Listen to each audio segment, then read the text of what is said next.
Hi, Facebook friends with Bot Radio Network. I'm Byron Tyler, and we're live in Jerusalem in Israel with the Bot Radio Network tour. This is our second tour this year, and we're having a wonderful journey through the land of Israel. I'm here with Mana Stafford, who is the Southwest Regional Manager for Bot Radio Network in Missouri. She is our wonderful coordinator of this trip. And Mana, this has been a very sobering moment, this first stop this morning since we've left our hotel.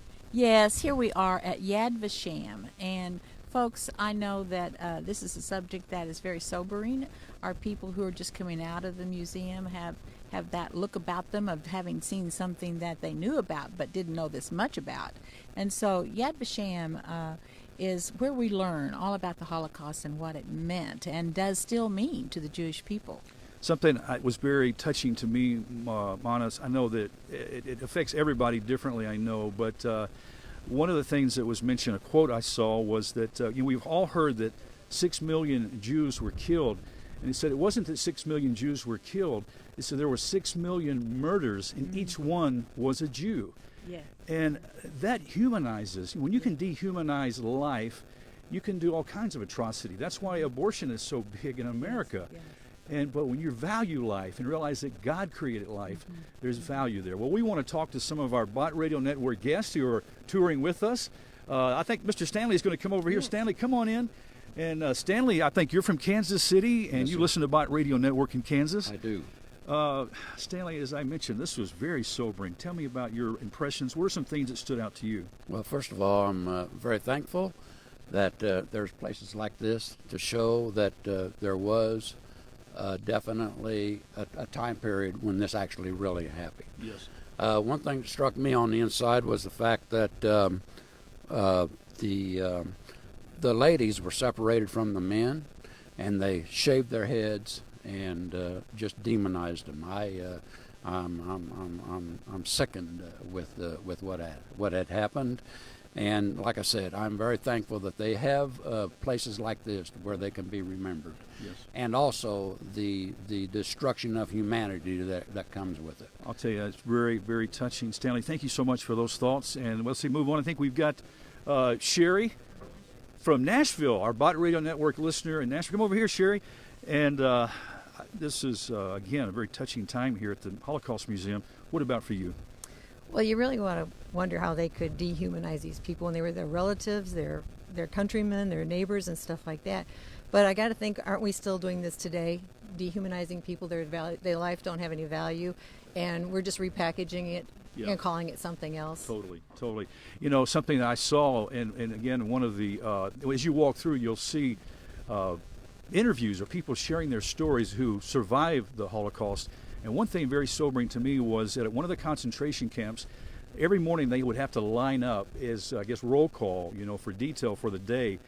And the coveted places to be in line was second and third in line, because the front line, usually on the front line or the end, the Nazis would pick from that line to execute somebody for that day. And only the strong people who could fight for themselves could get in those second and third line positions. And so it's just horrible to think about. But thank you so much, Sherry, for sharing that. And I think we have somebody else here. Jenny's from all the way from Oklahoma City. Our good friend Paul Sublett is the manager there. Jenny, you and Howard are with us, and it's so good to get to meet you and had some time on this trip. We're here at a very touching moment today. What has it meant for you? It's really too hard to explain, but it's so overwhelming, and I could have stayed in there for quite a while, and to imagine how horrific of a thing that was, and to think of the small children, babies. Yes. I mean, babies that have done nothing, people, a whole nation who has done nothing, and just by one person starting a bunch of hatred against them. Yes. They try to wipe out every one of them. Yes. And the part that struck me was they would get them and say it was time to take a shower or time to go to lunch.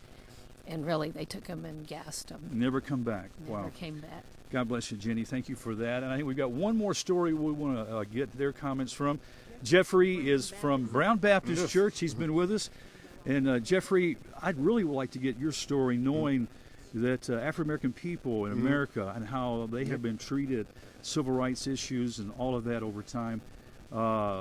You know, what does something like this, walking into the Holocaust Museum, mean to you? Yep, definitely, you hit it right on the nail there. I think just in terms of seeing just atrocities that people can do, and all of it really starts from a sin problem, right? So really just in terms of selfishness, seeing anybody, if you see yourself as better than any other human being, you're a part of that. So hopefully, you know, people can see something and say, hey, I may not have been a part of this, but if I'm a part of something else, I'm just as guilty as anything else. And so to see any human being, regardless of race, regardless of gender, whatever, if I am sitting back and I'm not the person that is putting people through concentration camps or killing people, and I'm not speaking up or saying anything about it, I'm just as complicit as anybody else. So I think just in terms of living a life. So doing now any injustice that we see in the world, I think God is calling us to be the voice to speak up in any and every situation. So it doesn't have to be something as drastic and as dehumanizing and awful as this, but just in terms of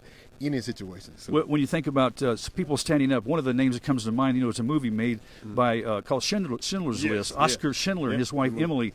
There's a memorial here. They help save over 1,200, I think, Jews in the Holocaust, and their lives, they're buried here in Jerusalem as a result of their sacrifice. They're willing to stand up, and sometimes standing up does cost.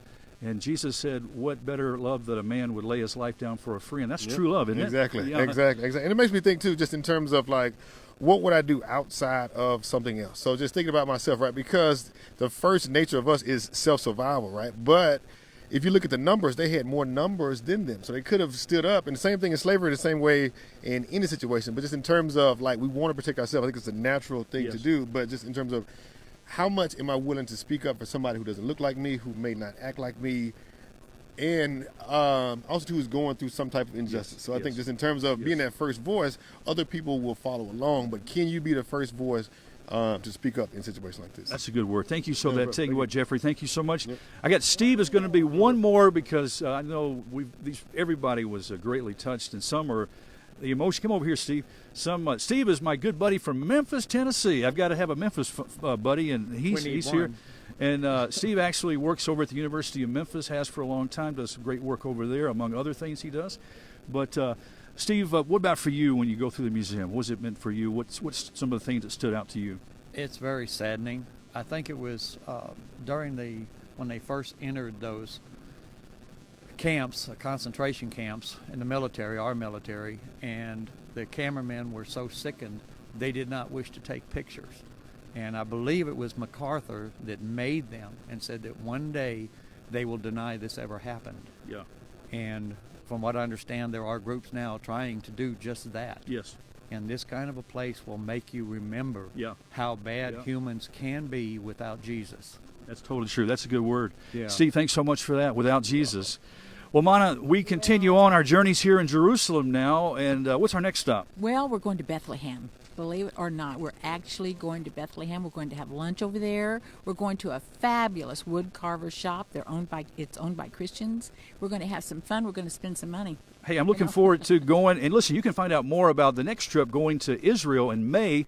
Be sure and go to botradionetwork.com. Get all the details and hurry up because registration ends in January. So now's the time to make those plans. I'm Byron Tyler along with Mana Stafford here in Jerusalem, Israel.